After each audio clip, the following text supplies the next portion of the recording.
তো আজকে আমরা করতে চলেছি লুডো খেলার চ্যালেঞ্জ। আর যেই দলটা হেরে যাবে তাদেরকে কিন্তু এই ঝালগুলো খেতে হবে। আর ঝাল খেয়ে তো এই ছেলেটা মরেই যাচ্ছিল। আজকে চ্যালেঞ্জটা দিয়েছে এই দুজনে হচ্ছে আমার বিরোধী টিম, আর এই যে আমার পার্টনার এই হচ্ছে আমার সাথে খেলবে। এরা তো এদিকে খুব খুশি, বলছে যে তোদেরকে আজকে হারিয়েই ছাড়বো। তারপরে আর কি ফোনটা চালু করে লুডোটা চালিয়ে দিলাম। আর এই ছেলেটা তো প্রথমবার চালতে ওর তো ছক্কা পড়ে গেছে, আর এদিকে তো এর ছক্কা পড়ে গেছে, আর আমারই শুধু এখনো বার হয়নি গাইস। আমার পার্টনার বলছে যে কোনো চাপ নেই, আমরা জিতবো, লাইকটা আর সাবস্ক্রাইবটা করে দিতে বল। তো তোমরা আর দেরি করছো না, করে দাও লাইক এন্ড সাবস্ক্রাইব। আর এদিকে এই ছেলেটা বলছে আয় তোদেরকে আজকে জেতাচ্ছি। A few moments later. আমরা তো এখন অনেকটা ভালো পজিশনে আছি, আর এরা তো টেনশন বেঁধে গেছে, এটা তো হেরে যাবে। আর তারপরে আমার পার্টনার সব গুটিগুলো উঠে গেছে, এখন শুধু বাকি আছে আমি একটু পরে উঠা হয়ে গেলাম গাইস, দেখতে তো পাচ্ছ আমরা জিতে গেলাম। আর এদিকে তো হেরে যাওয়ার পর এই ছেলেটা দৌড়ে দৌড়ে পালাতে লাগলো, আর আমি গিয়ে ধরলাম যে লঙ্কা খাবি না মানে হেরে গেছিস, লঙ্কা খেতেই হবে।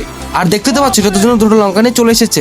আর এদের তো লঙ্কা খেয়ে খুব খারাপ অবস্থা হয়েছিল। তোমরা যদি সেটা দেখতে চাও কমেন্ট বক্সে পার্ট 2 লিখে দাও, আর ভিডিওটিতে 1K লাইক কমপ্লিট করে দাও।